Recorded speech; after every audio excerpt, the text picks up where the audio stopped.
baik bagi kita. Kalau kita ada sampai saat ini, itu semuanya adalah kemurahan Tuhan. Mari kita memberikan hati kita kepada Dia. Kita mempersembahkan yang terbaik untuk Tuhan. Kita datang kepada Tuhan. Bapa yang sangat baik, kami bersyukur kepadamu Tuhan, buat kasih setiamu, buat anugerahmu yang melimpah atas kehidupan kami ya Bapa. Mari Tuhan, Kau layakkan dan Kau kuduskan kami, supaya kami layak untuk menghadap hadirat-Mu yang penuh dengan kekudusan Bapa. Terpujilah nama-Mu Tuhan, buat hati kami rindu, haus dan lapar akan Engkau. Bapaknya Engkau saja yang memuaskan dahaga jiwa kami.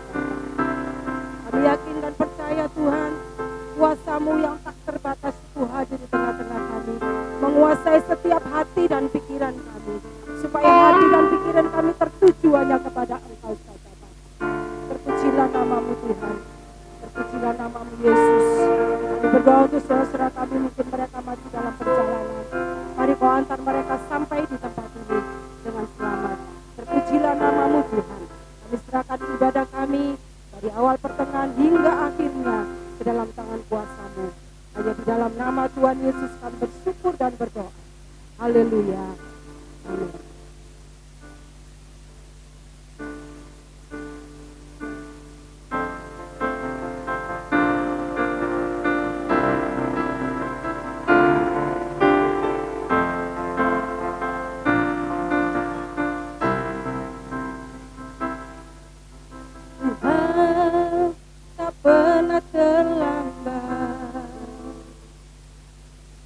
Dan tak pernah terlalu cepat. Tuhan selalu tepat waktu, dan tak pernah Dia ingkar janji. Tuhan tak pernah terlambat, dan tak pernah terlalu cepat. Tuhan selalu tepat waktu, dan tak pernah Dia ingkar janji. Kuasa-Mu sungguh tak terbatas.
menjamah kita dengan kuasa.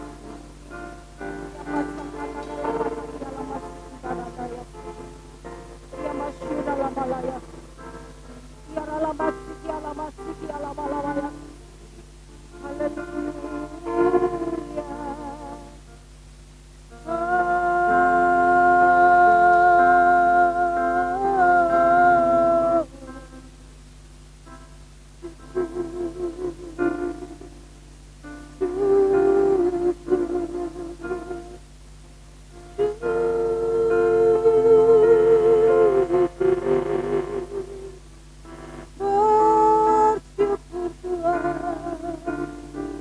Bersyukur padamu buat kasih setiamu, rahmatmu yang selalu baru setiap hari, berlimpah atas kami Tuhan. Haleluya, haleluya, haleluya, haleluya, haleluya.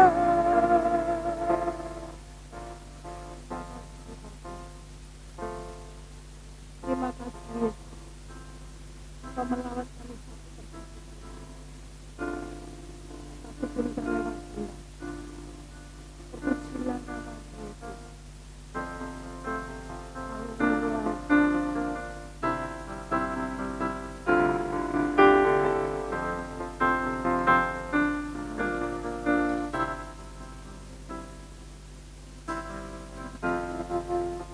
Tak pernah terlambat, tak pernah terlalu cepat. Tuhan selalu tepat waktu dan tak pernah Dia ingkar janji. Kuasa-Mu sungguh tak terbatas, keajaiban-Mu tiada batas. Kasih-Mu tak terselami, aku kan bersandar dan mengandalkan-Mu, Yesus. Kejayaan-Mu tiada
mengagungkan nama-Mu.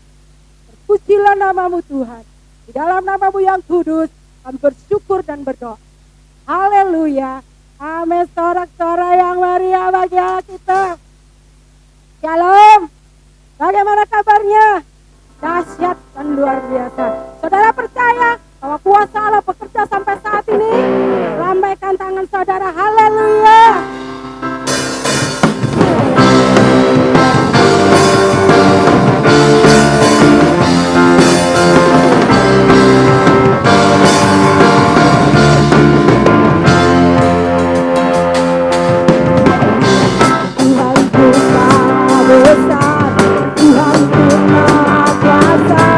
Raja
selalu hadir dalam setiap kehidupan kami. Dan Engkau selalu ada dalam setiap kehidupan kami. Terpujilah nama Yesus. Haleluya.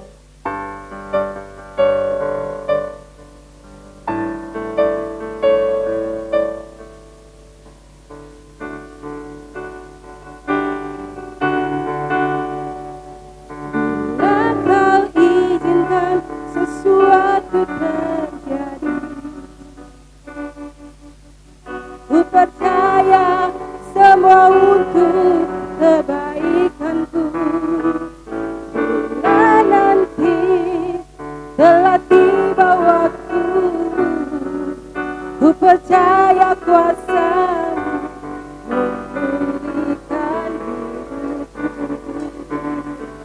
Waktu Tuhan pasti yang terbaik, walau kadang tak mudah dimengerti. Lewati cobaan, ku tetap percaya waktu Tuhan pasti yang terbaik.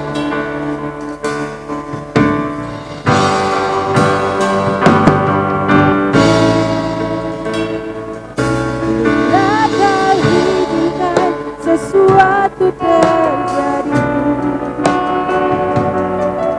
ku percaya semua untuk telah tiba waktu, ku percaya kuasa-Mu memulihkan hidupku. Tuhan pasti yang terbaik, walau kadang tak mudah dimengerti. Sabar,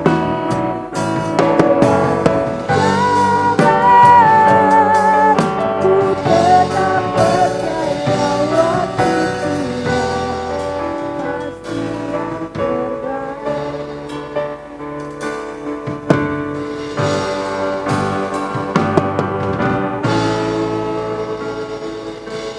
Bila Kau izinkan sesuatu terjadi,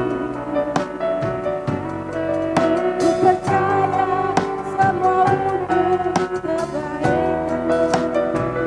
Bila nanti telah tiba waktu, ku percaya kuasa-Mu memulihkan hidupku. Tuhan pasti yang terbaik. Tak mudah dimengerti. Lewati cobaan, ku tetap percaya waktu Tuhan. Bapa di surga, kami mengucap syukur kepadamu untuk segala kasih dan kebaikan-Mu dalam kehidupan kami. Kalau kami boleh ada sampai dengan hari ini, semua karena kebaikan Tuhan, semua karena kemurahan Tuhan. Tuhan Yesus, sebentar kami akan mendengarkan akan firman-Mu. Kami mau belajar lebih lagi akan kebenaran firman-Mu Tuhan. Karena firman-Mu adalah pelita bagi kaki kami dan menjadi terang bagi jalan kami.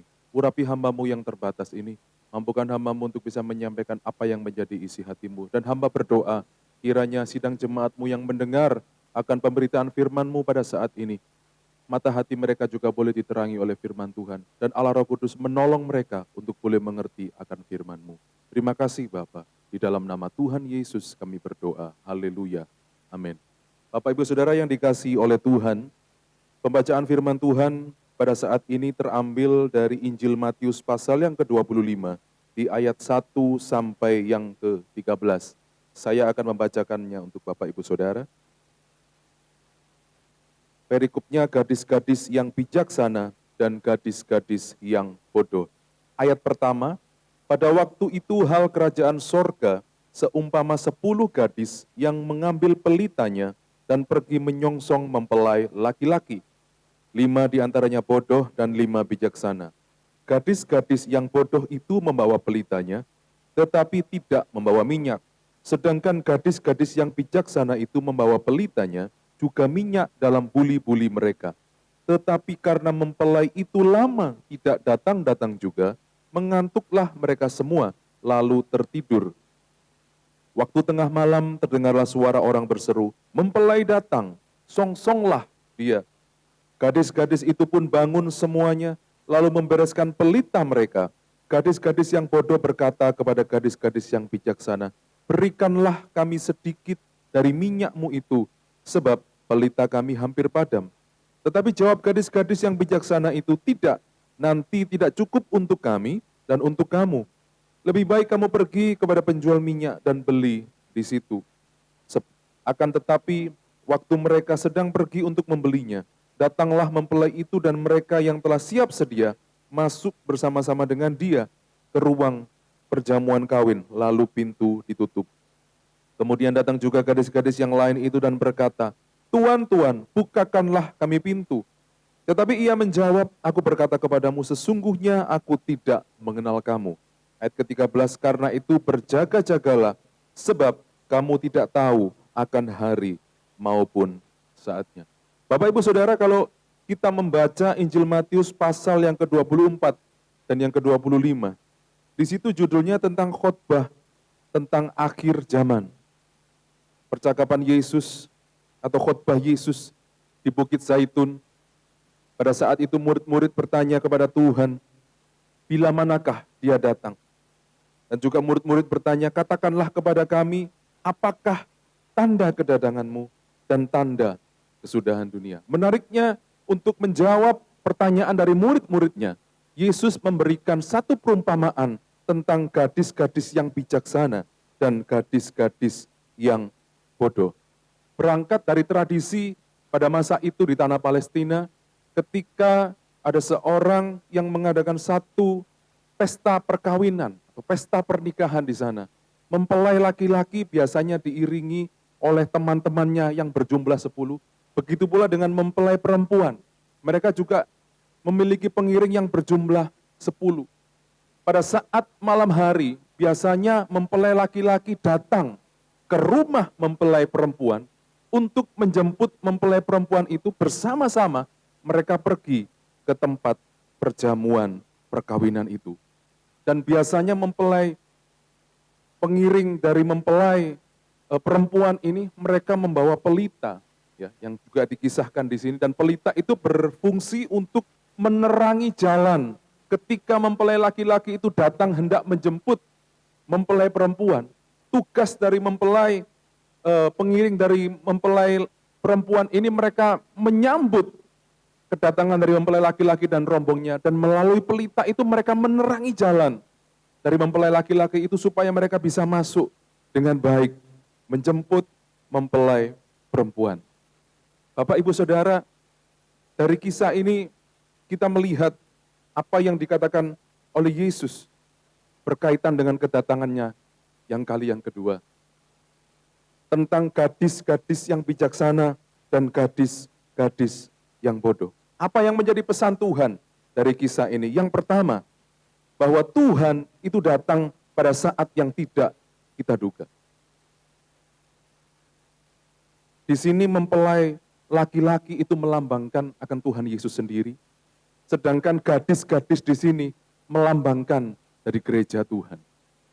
Di dalam ayat yang kelima dan yang keenam dikatakan, tetapi karena mempelai itu lama tidak datang-datang juga, mengantuklah mereka semua, lalu tertidur. Waktu tengah malam terdengarlah suara orang berseru, "Mempelai datang, songsonglah dia." Jadi rupanya mempelai laki-laki itu datang lebih lama dari yang seharusnya. Karena di dalam ayat kelima tadi dikatakan, mempelai itu lama tidak datang-datang juga. Jadi rupanya para gadis-gadis yang menunggu di rumah mempelai perempuan itu, mereka sudah berharap akan kedatangan dari mempelai laki-laki itu. Tetapi rupanya mempelai laki-laki itu kedatangannya tidak tepat seperti yang diperkirakan oleh mereka. Dan dikatakan apa? Mereka semuanya tertidur. Dan ketika waktu tengah malam dikatakan terdengar suara orang berseru, "Mempelai datang, songsonglah dia." Jadi rupanya kedatangan mempelai laki-laki ini datang pada saat yang tidak mereka duga, saudara. Begitu pula dengan kedatangan Tuhan yang kedua kali. Tuhan datang pada saat yang tidak kita duga. Tetapi janji kedatangannya yang kedua kali merupakan satu kepastian untuk menjemput gerejanya. Di dalam 1 Tesalonika pasal yang keempat, ayat 15 sampai yang ke-17.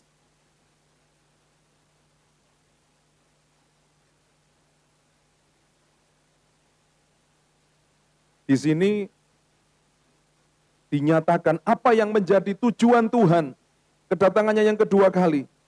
Dikatakan di ayat ke-15, ini kami katakan kepadamu dengan firman Tuhan, kita yang hidup yang masih tinggal sampai kedatangan Tuhan, sekali-kali tidak akan mendahului mereka yang telah meninggal. Sebab pada waktu tanda diberi, yaitu pada waktu penghulu malaikat berseru dan sangkakala Allah berbunyi, maka Tuhan sendiri akan turun dari sorga, dan mereka yang mati dalam Kristus akan lebih dahulu bangkit. Ayat ke-17, sesudah itu kita yang hidup, yang masih tinggal, akan diangkat bersama-sama dengan mereka dalam awan menyongsong Tuhan di angkasa. Demikianlah kita akan selama-lamanya bersama-sama dengan Tuhan. Jadi di sini jelas dikatakan tujuan kedatangan Tuhan yang kedua kali. Dan dikatakan bahwa Tuhan akan kita songsong di awan-awan. Dikatakan di ayat ke-16 bahwa Tuhan akan turun dari sorga dan mereka yang mati dalam Kristus akan lebih dahulu bangkit. Ini yang pertama, saudara.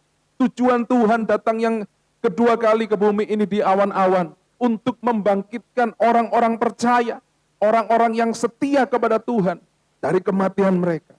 Dan kemudian yang kedua, dikatakan sesudah itu kita yang hidup yang masih tinggal akan diangkat bersama-sama dengan mereka dalam awan menyongsong Tuhan di angkasa. Setelah Tuhan membangkitkan orang-orang yang sudah mati di dalam Kristus, orang-orang yang setia, orang-orang yang tetap memelihara iman mereka sampai pada akhirnya dibangkitkan Tuhan.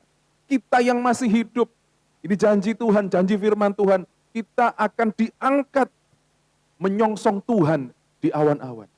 Dan di ayat yang ke-17 dikatakan di bagian yang terakhir, demikianlah kita akan selama-lamanya bersama-sama dengan Tuhan. Satu kejadian yang luar biasa Bapak Ibu Saudara. Saya percaya momen ini adalah momen yang begitu dinanti-nantikan oleh gereja Tuhan. Bagaimana kita bisa menyongsong Tuhan di angkasa, bersama-sama dengan Tuhan selamanya. Satu momen yang saya percaya luar biasa. Di ayat yang lain dikatakan momen ini hanya terjadi sekejap mata saja. Jadi begitu cepat kebangkitan orang mati dan yang hidup diangkat bersama-sama dan menyongsong Tuhan di angkasa. Sungguh satu kejadian yang luar biasa. Tetapi untuk waktu dan saat itu kapan terjadi? Tuhan sendiri yang berkata. Di dalam Matius pasal yang ke-24, di ayat yang ke-36. Tetapi tentang hari dan saat itu tidak seorang pun yang tahu. Malaikat-malaikat di sorga tidak dan anak pun tidak. Hanya Bapa sendiri. Jadi di sini Tuhan sudah mengatakan bahwa kedatangannya yang kedua kali tidak ada satupun orang yang tahu. Dikatakan hanya Bapa sendiri yang tahu. Jadi kalau ada seseorang ataupun hamba Tuhan yang dia bisa menebak secara persis akan tanggal kedatangan Tuhan, bulannya, tahunnya, bahkan dia katakan jamnya Tuhan datang pada jam ini, saya pastikan itu pemberitaan yang bohong. Karena Tuhan sendiri berkata tiada satupun yang tahu, hanya Bapa yang tahu. Karena itu jemaat Tuhan, kita harus mengerti akan kebenaran ini. Bahwa kedatangan Tuhan yang kedua kali, itu datang pada saat yang tidak kita duga. Dikatakan di ayat yang lain, datang seperti pencuri. Pencuri kalau masuk, hendak mencuri ke rumahnya orang. Pada saat yang tidak diduga. Pada saat yang tidak disangka-sangkakan. Dan Tuhan pun datang pada saat yang tidak kita duga. Dan tiada satupun yang tahu akan saat itu. Karena itu jemaat Tuhan, mari Melalui kisah ini yang pertama kita belajar bahwa kedatangan Tuhan untuk yang kedua kali untuk menjemput gerejanya, tidak ada satupun orang yang tahu. Hanya Bapa di surga yang tahu. Kalau saudara mendengar akan pengajaran-pengajaran yang berkaitan dengan hal ini seperti yang telah saya sebutkan tadi, mari kita menguji segala sesuatu, saudara. Segala pengajaran-pengajaran yang sepertinya menurut kita aneh. Ya. Mari kita melihat kembali akan firman Tuhan. Di dalam 1 Tesalonika pasal yang kelima,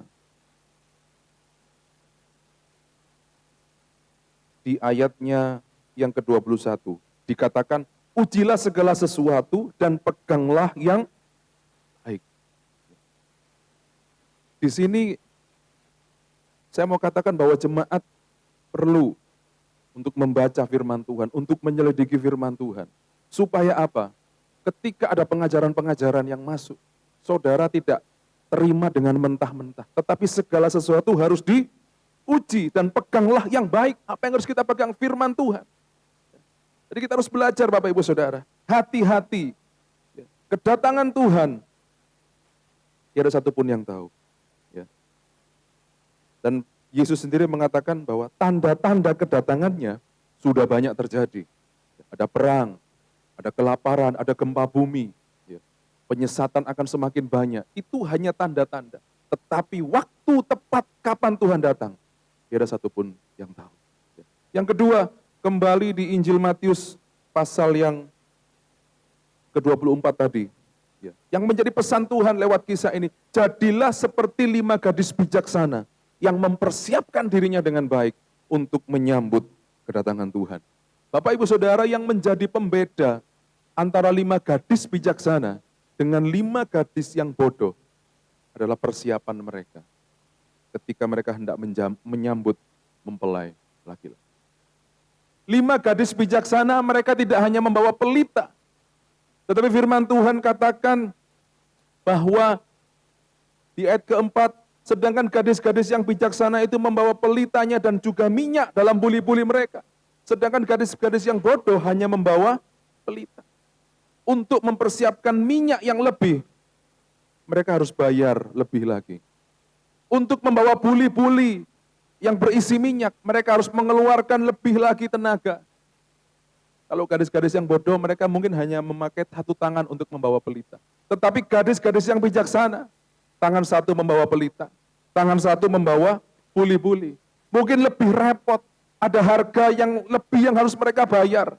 Tetapi di sini kita melihat segala harga yang harus mereka bayar untuk gadis-gadis bijaksana itu terbayar lunas ketika mereka bisa masuk dalam pesta perjamuan dari mempelai laki-laki itu. Saya mau katakan bahwa gereja Tuhan harus mempersiapkan diri untuk menyambut kedatangan Tuhan. Kalau di dunia ini kita untuk memikirkan masa depan kita di dunia ini, kita banyak melakukan persiapan-persiapan. Ada yang mulai menabung mungkin. Ada yang berinvestasi. Ada yang mengikuti asuransi. Itu semuanya bertujuan untuk mempersiapkan kehidupan di dunia ini untuk masa depannya. Saya katakan itu baik. Tetapi jangan lupa, kita harus mempersiapkan diri kita untuk menyambut kedatangan Tuhan. Tidak hanya persiapan-persiapan untuk kebutuhan duniawi, tetapi mari kita juga melakukan persiapan-persiapan untuk rohani kita. Kedatangan Tuhan itu sesuatu yang pasti, karena itu gereja Tuhan, seperti gadis-gadis bijaksana ini harus mempersiapkan dirinya dengan baik. Lalu apa yang harus kita persiapkan? Yang pertama, kita harus mempersiapkan iman kita. Di dalam Injil Lukas pasal yang ke-18, Injil Lukas pasal yang ke-18, di ayatnya yang ke-8. Saya akan bacakan. Aku berkata kepadamu, ia akan segera membenarkan mereka. Akan tetapi, jika anak manusia itu datang, adakah ia mendapati iman di bumi? Perikop ini bercerita tentang hakim yang tidak benar, di mana pada kisah ini diceritakan ada seorang hakim yang jahat, tidak takut akan Tuhan, dia tidak menghormati seorang pun, tetapi ada seorang janda yang selalu datang. Janda ini dalam kesusahan, saudara. Janda ini sedang dalam penderitaan. Dan dia berseru-seru memohon agar hakim itu mau untuk menolongnya. Dan pada akhirnya hakim yang lalim ini mau menolong. Tuhan Yesus memberikan satu cerita yang luar biasa. Bagaimana gereja Tuhan ketika mereka sedang menghadapi satu persoalan. Ketika mereka mungkin dalam akhir zaman ini menghadapi banyak penderitaan. Tuhan menghendaki agar gereja Tuhan, saya dan saudara, kita harus tetap berdoa dengan tidak jemu-jemu. Kita harus tetap berharap kepada Tuhan. Kita harus tetap percaya kepada Tuhan. Agar apa, saudara? Pada saat Tuhan datang yang kedua kali, dia tetap mendapati bahwa gereja yang akan dijemputnya adalah gereja yang masih memiliki iman percaya kepada Tuhan. Setia sampai akhir, saudara. Tetap pelihara imanmu. Jangan murtad oleh apapun juga. Dunia mungkin bisa memberikan tawaran-tawaran yang menarik untuk daging kita. Tetapi ingatlah bahwa sebagai gereja kita harus memelihara iman kita, kesetiaan kita kepada Tuhan sampai pada akhirnya. Agar apa? Agar pada saat Tuhan datang yang kedua kali, Tuhan mendapati iman, kita tetap setia kepada Tuhan. Di dalam Kolose pasal yang pertama ayat yang ke-23.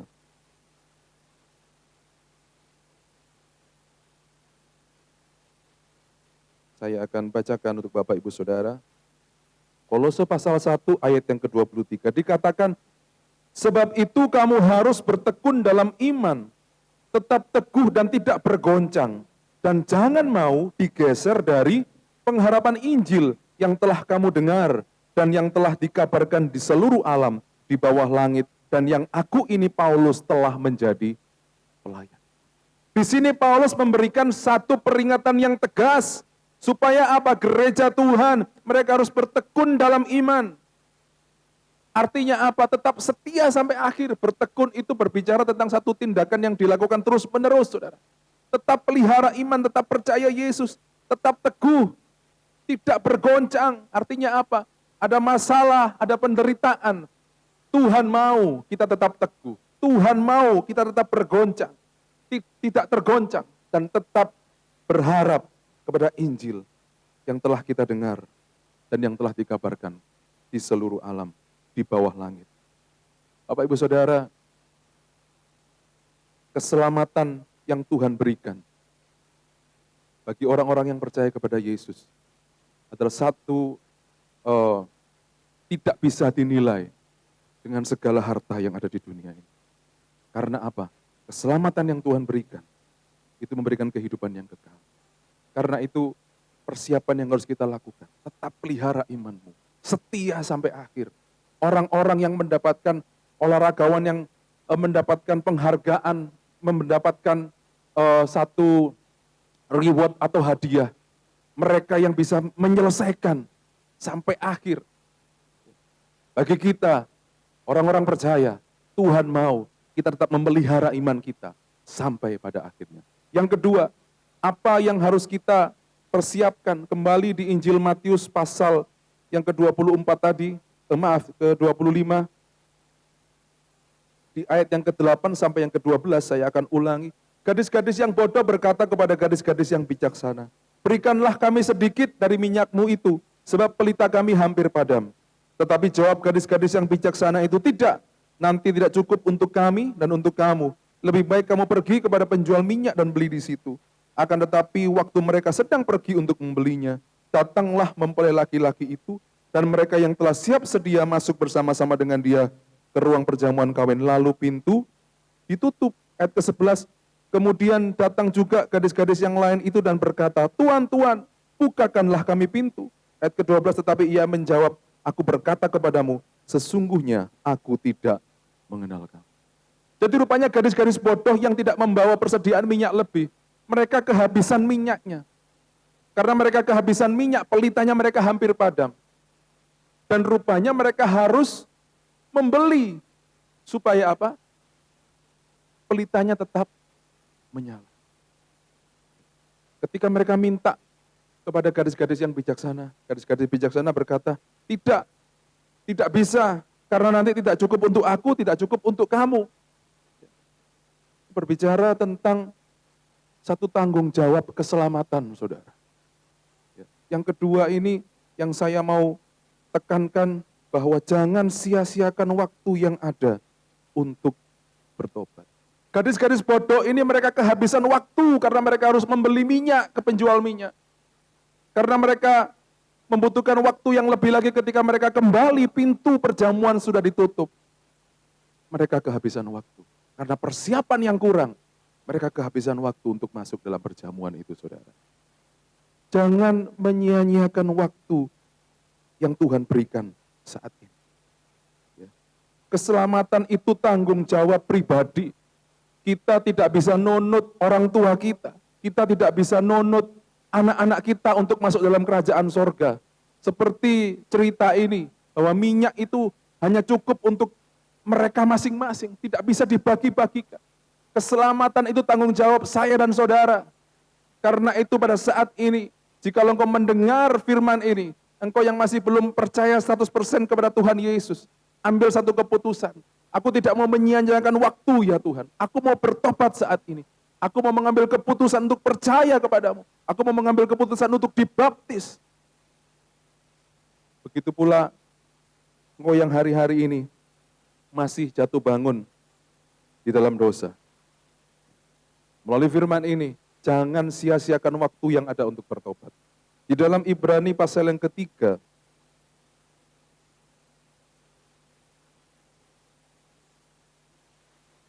di ayatnya yang ke-7 sampai yang ke-11, saya akan bacakan.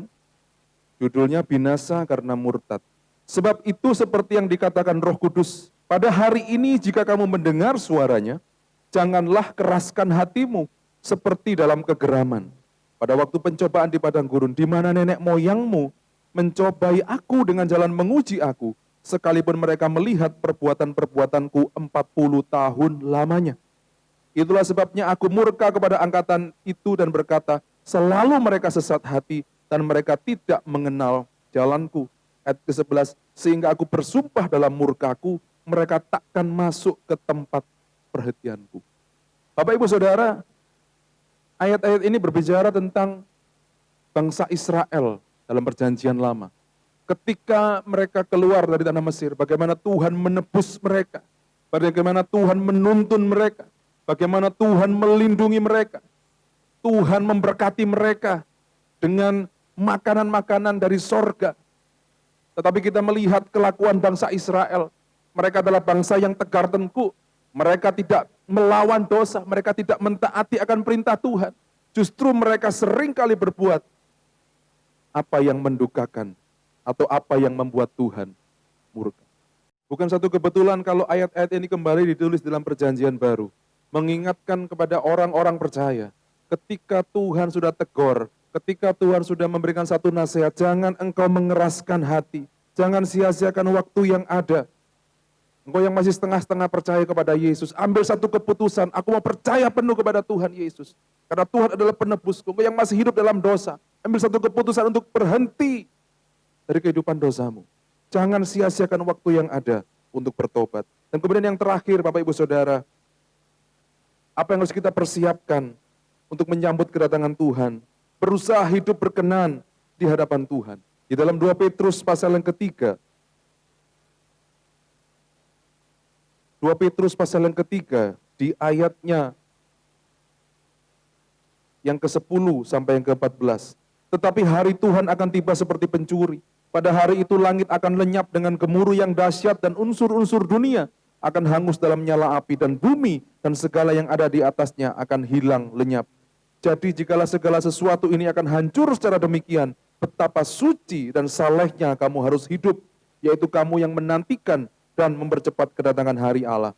Pada hari itu langit akan binasa dalam api, dan unsur-unsur dunia akan hancur karena nyalanya.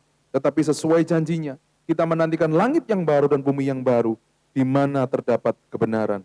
Sebab itu saudara-saudaraku yang kekasih, sambil menantikan semuanya ini, kamu harus berusaha supaya kamu kedapatan tak bercacat dan tak bernoda di hadapannya dalam pendamaian dengan Dia. Ada satu tuntutan dari firman Tuhan agar kita hidup semakin hari semakin berkenan di hadapan Tuhan. Dunia mungkin hari-hari ini menghadapi degradasi moral yang begitu luar biasa, di mana dosa menjadi sesuatu yang biasa. Tetapi gereja Tuhan semakin hari harus hidup semakin suci, hidup semakin kudus, mencari apa yang berkenan di hadapan Tuhan. Agar pada saat Tuhan datang menjemput kita semua, kita layak di hadapan Tuhan. Terima kasih Bapak Ibu Saudara untuk malam hari, untuk saat ini. Baik, kita sudah selesai untuk mendengarkan firman Tuhan, dan kita akan akhiri di dalam doa. Bapa di surga, kami mengucap syukur untuk kebenaran firman-Mu. Janji kedatangan-Mu yang kedua kali adalah satu kepastian. Tuhan, ajar kami untuk hidup semakin hari mencari perkenan-Mu. Ajar kami untuk hidup mempersiapkan diri kami, tetap setia sampai akhir untuk menyambut kedatangan-Mu yang kedua kali. Dan bersama-sama dengan Engkau selama-lamanya. Terima kasih Tuhan, materaikan firman-Mu dalam setiap hati kami. Dan Roh Kudus terus berbicara dalam setiap hati kami.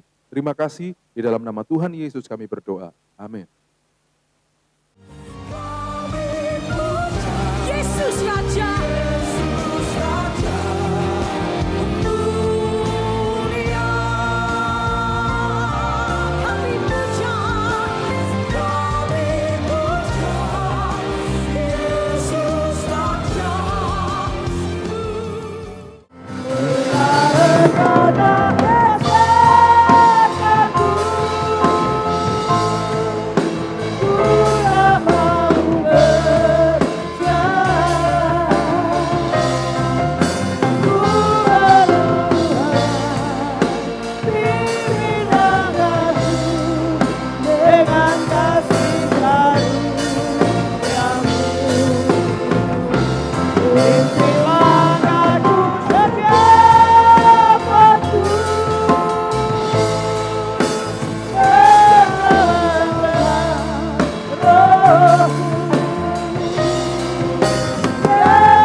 Kami mengucapkan syukur ya Bapa atas pimpinan-Mu dalam ibadah kami yang kedua pada hari ini.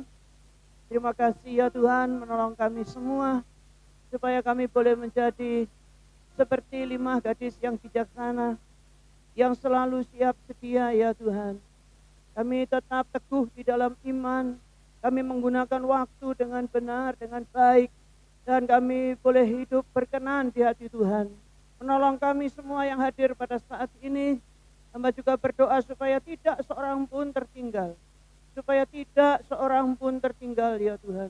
Tapi Engkau semua akan angkat kami semua. Terima kasih Bapak, kami berdoa untuk yang berulang tahun. Tuhan berkati Bapak Simon Mesto. Kau tarik dia kembali datang kepadamu. Engkau berkati ya Tuhan. Juga Bapak Daniel Subroto, Tuhan berkati dengan keluarganya ya Tuhan.